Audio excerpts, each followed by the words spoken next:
देखिए, ये पिछले 20 दिनों से ये प्रोटेस्ट जारी है, धरना जारी है और हम लोग मीडिया में, अखबारों में ये सब सुनते आ रहे हैं, देखते आ रहे हैं। तो हम ये महसूस करते हैं कि इनकी जो शिकायतें हैं और इन्होंने जो कंप्लेन की है और इनके साथ जो कुछ ज़्यादतियाँ हुई हैं पहलवानों के साथ, बेटियों के साथ, ये बेटियां हमारे देश का गर्व है और ये बेटियां हमारे देश के लिए मेडल लाई हैं, हमारे देश को सम्मान दिलाया है, हमारा देश का गर्व बढ़ाया है। और इसके बावजूद ये 20 दिन से इंसाफ के लिए आवाज़ लगा रही हैं, इंसाफ के लिए यहाँ बैठी हैं और बहुत साफ तौर पर आरोप लगाए गए हैं, नाम के साथ लगाए गए हैं। इसके बावजूद कोई कार्रवाई नहीं हो रही है। यहाँ तक कि एफआईआर भी सुप्रीम कोर्ट के दखल अंदाज़ी के बाद एफआईआर दर्ज हो सकी है। तो ये साफ समझ में आता है कि आखिर क्यों बचाया जा रहा है उनको। एक आम आदमी के साथ अगर ऐसा हो, एक आम आदमी ऐसा अपराध करता है तो उसको फ़ौरन गिरफ़्तार भी कर लिया जाता है, उसके ख़िलाफ़ कार्रवाई भी होती है, बल्कि बहुत से बेगुनाहों को भी गिरफ़्तार करके कार्रवाई होती है, आरोप साबित नहीं होते। लेकिन यहाँ इतनी सब चीज़ें होने के बावजूद और ये देश की बेटियाँ धरने पर बैठी हैं, उनके साथ दूसरे लोग बैठे हैं और लोग भी इनका समर्थन कर रहे हैं, लेकिन उस आरोपी के ख़िलाफ़ जैसी कार्रवाई होनी चाहिए नहीं हो रही है और उसको बचाने की कोशिश हो रही है।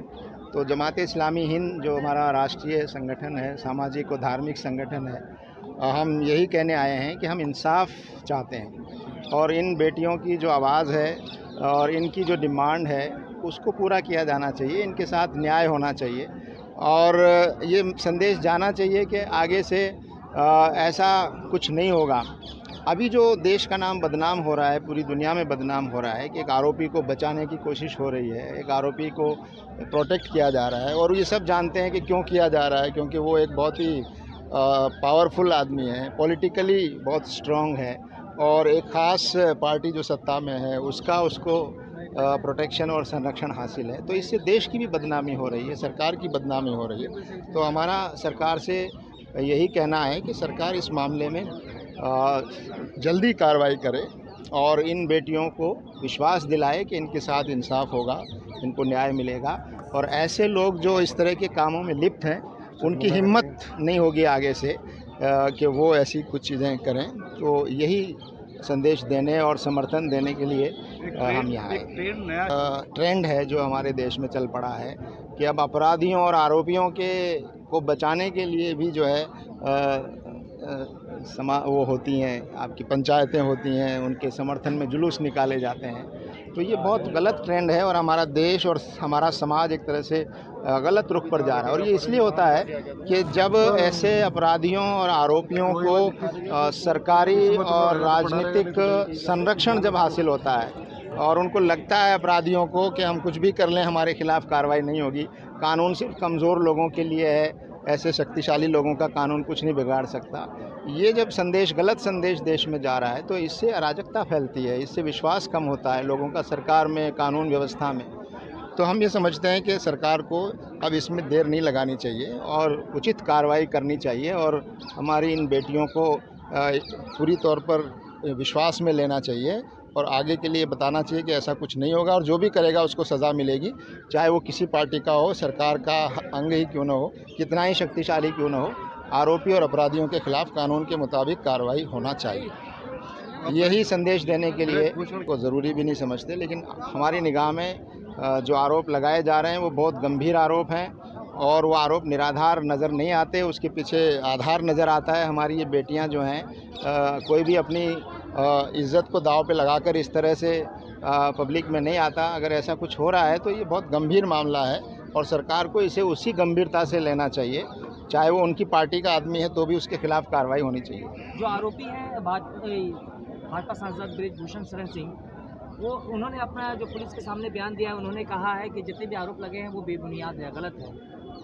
अब आप आरोपी की बात मानेंगे या पीड़ितों की बात मानेंगे, ये तो जांच होनी चाहिए। पहले उस आदमी को अरेस्ट किया जाना चाहिए, अरेस्ट करके उसकी, जैसे आप आम आदमियों की इन्वेस्टिगेशन करते हैं, एफआईआर दर्ज होने के बाद उनको हिरासत में लेते हैं और अगर वो पीड़ितों को प्रभावित करने की ताकत रखता है तो ऐसे व्यक्ति को हिरासत में लेने के बाद आप जाँच करते हैं। ऐसा क्यों नहीं किया जा रहा? उनको हिरासत में लेकर जांच क्यों नहीं किया जा रहा? वो आरोपी जो है खुद प्रभावित कर रहा है लोगों को और एक तरह से थ्रेटनिंग भी आ रही है लोगों को, तो ये गलत बात है। तो सरकार को चाहिए कि उसको आरोपी की तरह, आप देख रहे हैं दुनिया में देश के राष्ट्रपति और देश के प्रधानमंत्री दूसरे देशों में उन पर आरोप लगे, उनके खिलाफ भी जांच हुई और सब कुछ हुआ, तो आखिर क्यों बचाया जा रहा है? आखिर क्यों बचाया? हमारे देश में कानून मौजूद है, हमारे देश में एक तरीका मौजूद है।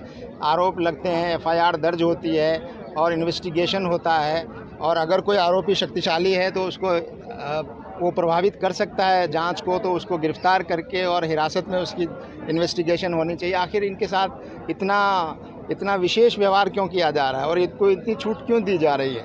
जब आरोप इतना संगीन है तो इस आरोप की जांच भी होनी चाहिए, और जांच से पहले जांच निष्पक्ष हो, इसके लिए ज़रूरी है कि उनको पहले हिरासत में लिया जाए और उनके साथ उसी तरह इन्वेस्टिगेशन हो जैसे किसी और आरोपी के साथ इन्वेस्टिगेशन किया जाता है। तो ये साफ नज़र आता है कि यहाँ एक राजनीतिक संरक्षण उनको प्राप्त है, और वो कितने शक्तिशाली है आरोपी ये भी इससे नज़र आता है। मगर इससे देश की बदनामी हो रही है, इससे समाज की बदनामी हो रही है, और हमारे देश में न्याय के प्रति और सरकारों के प्रति विश्वास जो है वो कमज़ोर हो रहा है। इस्तीफे की बात पर उन्होंने कहा था कि मोदी, शाह या नड्डा अगर कहें तो मैं इस्तीफा दे दूँ। क्या नैतिकता कोई चीज़ होती है कि नहीं? अब ये तो हमारे उन लोगों को सोचना चाहिए जिनकी पार्टी से वो संबंध रखते हैं। वो पार्लियामेंट के सदस्य हैं, उन्होंने संविधान की ओथ ली है, तो इसका आदर रखना चाहिए कि जब इतने गंभीर आरोप लग रहे हैं तो उनको खुद इन्वेस्टिगेशन के लिए आगे आना चाहिए और अपने आप को बेगुनाह साबित करना चाहिए। ऐसे ही आरोप मीटू मूवमेंट चला था तो MJ अकबर पर लगे थे, उन्होंने तो इस्तीफा दिया था।